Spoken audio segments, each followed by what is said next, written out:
And I am fully aware that this might sound like I am advocating some kind of revolution.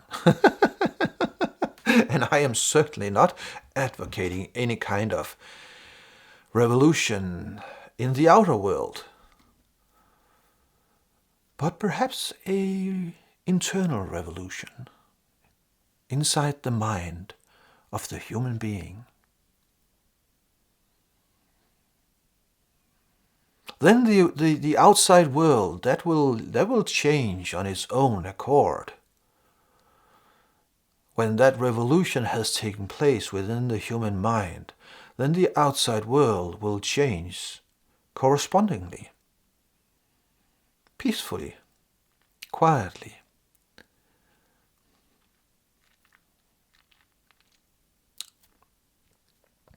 And to the conditioned mind, that sounds like utopia. And of course it is. It is absolutely utopia for the conditioned mind. The conditioned mind knows nothing about living in that way,